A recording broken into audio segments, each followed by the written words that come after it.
நீங்கள் பார்த்துக் கொண்டிருப்பது நியூஸ் 21 செய்திகள். தமிழ்நாடு செய்திகளை உடனுக்குடன் தெரிந்து கொள்ள நியூஸ் 21 செய்திகளை பாருங்கள். உண்மை, உழைப்பு, உயர்வு. ஈரோடு மாவட்டம் கோபிச்செட்டிப்பாளையம் அருகே உள்ள புஞ்சைத்துறையாம் பாளையத்தில் கடந்த சில வருடங்களுக்கு முன் லோகநாதன் மனைவி ஈஸ்வரி என்பவரது பெயரில் கல்குவாரி இயங்கி வந்துள்ளது. கல்குவாரியின் உரிமம் கடந்த 2015ஆம் ஆண்டு முடிவடைந்த நிலையில் இதனையடுத்து முறையாக அனுமதி பெறாமல் கல்குவாரி இயங்கி வந்ததாக புகார் எழுந்ததை தொடர்ந்து கடந்த சில மாதங்களுக்கு முன் வருவாய்த்துறையினர் கல்குவாரியை ஆய்வு செய்து சீல் வைத்தனர்.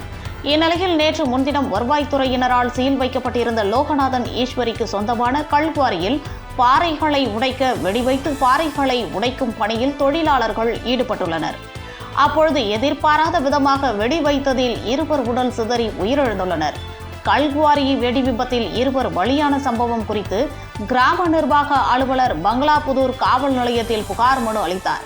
புகாரின் அடிப்படையில் சம்பவ இடத்திற்கு விரைந்து வந்து கல்குவாரி உரிமையாளர் லோகநாதன், அவரது மனைவி ஈஸ்வரி மற்றும் மேலாளர் செல்வம் ஆகியோரிடம் விசாரணை மேற்கொண்டதில் கல்குவாரி சட்டவிரோதமாக கல்குவாரி இயக்கப்பட்டது தொடர்ந்து இருவர் வெடி விபத்தில் பலியானதும் இதனையடுத்து காவல்துறையினர் மூவரையும் கைது செய்து நீதிமன்றத்தில் ஆஜர்படுத்தி சிறையில் அடைத்தனர்.